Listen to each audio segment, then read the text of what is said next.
हर विश्व कप में एक टीम ऐसी होती है जिसे बुरी तरह अपमानित किया जाता है और वह आखिरी स्थान पर खत्म करती है। तो इस वीडियो में चलिए देखते हैं पिछले 10 विश्व कपों की सबसे खराब टीमें 1986 से लेकर 2022 तक। ये वो राष्ट्रीय टीमें हैं जो जर्मनी से 8-0, पुर्तगाल से 7-0, इंग्लैंड से 6-1 से हारी और ऐसे कई और नतीजे रहे। तो चलिए शुरुआत करते हैं 1986 से और उस साल जो मेक्सिको में आयोजित हुआ था। उत्तर अमेरिका की एक टीम थी जो पहली बार खेल रही थी, कनाडा ने पिछले साल कॉन्काकैफ टूर्नामेंट जीतकर क्वालिफाई किया था और वह अपने पहले विश्व कप में पहुंचा था। अच्छे प्रदर्शन की उम्मीद थी, लेकिन ग्रुप में हंगरी, फ्रांस और सोवियत संघ भी थे। इस ग्रुप को देखो तो पहले मैच में वे फ्रांस से 1-0 से हार गए और दूसरे मैच में हंगरी के खिलाफ 2-0 से हार मिली और आखिरी मैच सोवियत संघ के खिलाफ था, इसलिए वे फिर से हार गए। और 1986 की सबसे खराब मुहिम, इसके बाद कई सालों तक वर्ल्ड कप में वापस नहीं आ पाए। हम वहां पहुंचेंगे। अब अगले कप की ओर बढ़ते हैं जो 1990 में इटली में आयोजित हुआ। और अगर 1986 में कनाडा अच्छा नहीं खेला,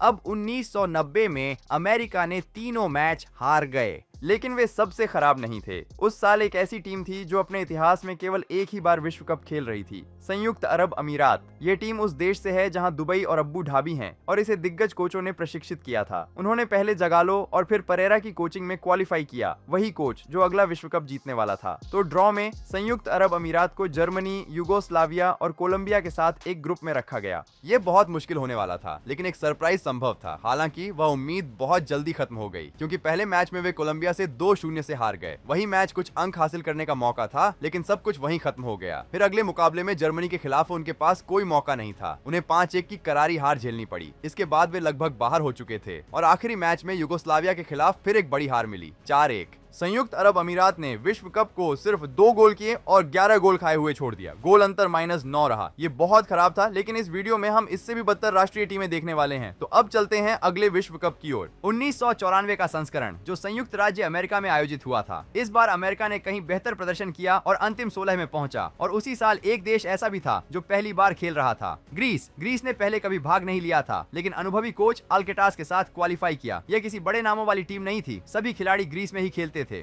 फिर ग्रुप स्टेज का ड्रॉ हुआ और उन्हें बुल्गारिया, नाइजीरिया और माराडोना की अर्जेंटीना के साथ एक ग्रुप में रखा गया। अर्जेंटीना सबसे कठिन थी, लेकिन बाकी टीमों के खिलाफ कुछ अंक लेने की कोशिश की जा सकती थी और पहले ही मैच में उनका सामना तत्कालीन उपविजेता अर्जेंटीना से हो गया। इसीलिए उनके पास कोई मौका नहीं था और उन्हें 4-0 से बुरी तरह हराया गया। और हाँ, इसी मैच में माराडोना ने विश्व कप में अपना आखिरी गोल किया था। इसके बाद वे अगले मैच में बुल्गारिया के खिलाफ वापसी करने की कोशिश कर सकते थे, लेकिन उन्हें फिर 4-0 से हार का सामना करना पड़ा। हाँ, लगातार 2 बड़ी हारें और अंत में नाइजीरिया के खिलाफ एक और हार मिली, 2-0। 3 मैचों में ग्रीस एक भी गोल नहीं कर सका और 10 गोल खा गया और 1994 की सबसे खराब टीम बनकर बाहर हुआ। इसके बाद अगला विश्व कप 1998 में फ्रांस में हुआ, जिसमें संयुक्त राज्य अमेरिका फिर से खेला। लेकिन अगर 1994 में वे अच्छा अभियान कर पाए थे, तो 1998 में ऐसा नहीं हुआ। उस साल टीम की कोचिंग स्टीव सैम्पसन कर रहे थे और उसमें नंबर 10 सेब रामोस, लीसेस्टर के गोलकीपर केसी केलर, फॉरवर्ड ब्रायन मैकब्राइड जैसे खिलाड़ी थे। फिर ग्रुप स्टेज में उनका ड्रॉ ईरान, यूगोस्लाविया और जर्मनी के साथ हुआ। कम से कम पिछले अभियान को दोहराने की उम्मीद थी, लेकिन पहले ही मैच में उनका सामना जर्मनी से हुआ और उन्होंने बाएं पैर से शुरुआत की, 2-0।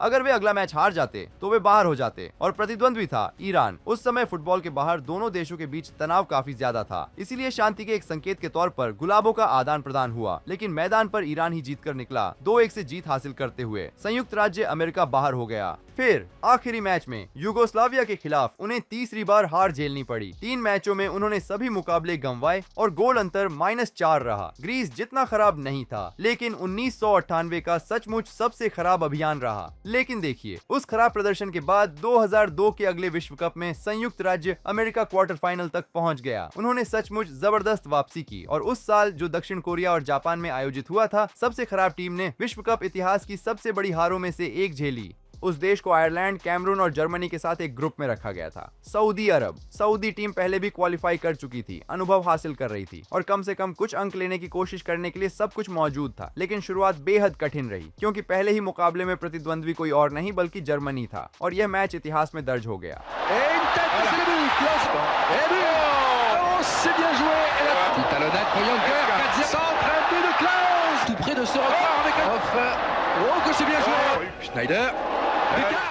जर्मनी ने 8-0 से जीत हासिल की। पिछले 20 सालों में यह विश्व कप की सबसे बड़ी हार थी। 6 अलग अलग खिलाड़ियों ने गोल किए और क्लोजे ने हैट्रिक लगाई। क्या अपमान था। फिर अगले मैच में कैमरून के खिलाफ उन्होंने कहीं बेहतर खेल दिखाया, लेकिन एतो ने गोल किया और उन्हें फिर हार मिली। अब सिर्फ एक मैच बचा था आयरलैंड के खिलाफ। यह खुद को संभालने का मौका था, लेकिन आखिरी झटका लगा। 3-0। 3 मैचों में सऊदी अरब एक भी गोल नहीं कर पाया और 12 गोल खा गया। कितना भयानक अभियान था, लेकिन सऊदी टीम ने हार नहीं मानी और 2006 में फिर खेली, इस बार कहीं बेहतर प्रदर्शन करते हुए। यहां तक कि एक मैच ड्रॉ भी किया। इस तरह विश्व कप की सबसे खराब टीम का तमगा किसी और देश को मिला, और वह देश जिसने उसके बाद अपना नाम भी बदल लिया, सर्बिया और मोंटेनेग्रो। पहले एक देश हुआ करता था जिसका नाम युगोस्लाविया था, लेकिन वह टूट गया और सिर्फ सर्बिया और मोंटेनेग्रो साथ रह गए। इस तरह उन्होंने अपनी खुद की राष्ट्रीय टीम बनाई और 2006 में उन्हें ड्रॉगबा की आइवरी कोस्ट, वॉन पर्सी वाली नीदरलैंड्स और उस अर्जेंटीना के साथ एक ग्रुप में रखा गया जिसमें युवा लियोनेल मेसी भी थे। ये बहुत मुश्किल होने वाला था, लेकिन पहले मैच में नीदरलैंड्स के खिलाफ सर्बिया और मोंटेनेग्रो ने काम आसान नहीं होने दिया। मुकाबला कड़ा था, लेकिन रॉबिन के एकमात्र गोल से वे हार गए। ये कोई अपमानजनक हार नहीं थी, इसलिए अगले मैच में अर्जेंटीना के खिलाफ वे मुकाबला देने की उम्मीद कर रहे थे, लेकिन चीजें ठीक नहीं रहीं। सर्बियाई टीम ने पहले हाफ में 3 गोल खाए और दूसरे हाफ में भी 3, जिसमें मेसी का विश्व कप में पहला गोल भी शामिल था। 6-0। इस अपमान के बाद उनका आखिरी मैच आइवरी कोस्ट के खिलाफ था और उन्होंने 2-0 की बढ़त लेकर बहुत अच्छी शुरुआत की, लेकिन फिर वापसी झेलनी पड़ी। सर्बिया और मोंटेनेग्रो की राष्ट्रीय टीम ने विश्व कप को 3 हार, 2 गोल किए और 10 गोल खाए हुए छोड़ा। 2006 की सबसे खराब टीम। अब चलते हैं अगले पर। 2010 का विश्व कप दक्षिण अफ्रीका में, और उस साल एक बेहद अनोखी टीम खेल रही थी, उत्तर कोरिया। हाँ, उत्तर कोरिया क्वालिफाई करने में कामयाब रहा, लेकिन ड्रॉ में वे बदकिस्मत रहे क्योंकि उन्हें ब्राजील, रोनाल्डो वाला पुर्तगाल और एक बार फिर ड्रोग्बा की आइवरी कोस्ट के साथ बेहद कठिन ग्रुप में रखा गया और पहला मैच ब्राजील के खिलाफ था। लेकिन अगर सबको एक बड़ी हार की उम्मीद थी तो ऐसा नहीं हुआ। ब्राजील ने पहला गोल सिर्फ दूसरे हाफ में किया, माइकॉन के एक ऐसे शॉट से जो पता नहीं कैसे अंदर चला गया, और फिर ब्राजील के दूसरे गोल के बाद कुछ अप्रत्याशित हुआ। जी यून नाम ने गोल कर दिया। हाँ, 2-1। उत्तर कोरिया ने ब्राजील के लिए मैच को काफी मुश्किल बना दिया। अब अगला मुकाबला पुर्तगाल के खिलाफ था और वहाँ भी गोल किया जा सकता था, लेकिन ऐसा नहीं हुआ। पुर्तगाल ने पहले हाफ में 1 गोल किया और दूसरे हाफ में 6। उत्तर कोरिया को 7-0 से बुरी तरह हरा दिया गया। उनका मनोबल पूरी तरह टूट गया और आखिरी मैच में आइवरी कोस्ट के खिलाफ कोई मौका नहीं था। 3-0। उत्तर कोरिया 3 मैचों में 3 हार के साथ बाहर हो गया और गोल अंतर -11 रहा। 2010 की सबसे खराब टीम। उनकी एकमात्र उपलब्धि ब्राजील के खिलाफ गोल करना थी। और ब्राजील की बात करते हुए अब चलते हैं 2014 की ओर, जब सबसे खराब टीम भी ब्राजील के ग्रुप में ही थी। ग्रुप में मेजबान देश क्रोएशिया, मैक्सिको और कैमरून थे। कैमरून के पास अनुभव था, वह पहले भी कई विश्व कप खेल चुका था और टीम में सैमुअल और सॉन्ग मौजूद थे। पहले मैच में कैमरून ने मैक्सिको का सामना किया और खराब नहीं खेला। वे सिर्फ दूसरे हाफ में हुए 1 गोल से हार गए, लेकिन अगला मैच मोड्रिच और राकिटिच वाली क्रोएशिया के खिलाफ था और वहीं उन्हें समझ आ गया कि यह अच्छा अंत नहीं होने वाला था।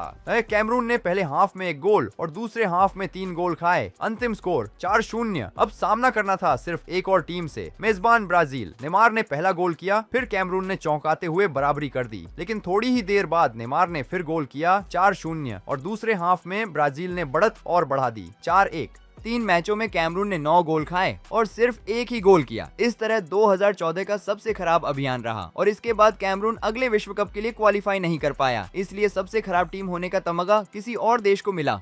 रूस में हुए 2018 विश्व कप में 2 टीमें पहली बार खेल रही थीं, आइसलैंड और पनामा। आइसलैंड जल्दी बाहर हो गया, लेकिन कम से कम एक मैच ड्रॉ करने में सफल रहा, लेकिन पनामा बहुत खराब रहा। पनामा की टीम को एक ऐसे ग्रुप में रखा गया था जिसमें 2 दिग्गज थे, इंग्लैंड और बेल्जियम। इसके अलावा ट्यूनीशिया भी था। ये बहुत मुश्किल था, इतना कि पनामा का कोई भी खिलाड़ी किसी बड़े क्लब में नहीं खेलता था। नंबर 10 डिपोर्टिवो ला कोरुनिया बी के लिए खेलता था, गोलकीपर डिनामो बुखारेस्ट में था और नंबर 9 चिली की एक टीम हुआ चिपातो के लिए खेलता था। जब उन्होंने डी ब्रुइन और लुकाकू वाली बेल्जियम का सामना किया तो उन्होंने 3 गोल खाए। इसके बाद अगला मैच इंग्लैंड के खिलाफ था, जो पिछले विश्व कप में ग्रुप स्टेज में ही बाहर हो गया था, इसलिए उन्होंने पूरी ताकत झोंक दी।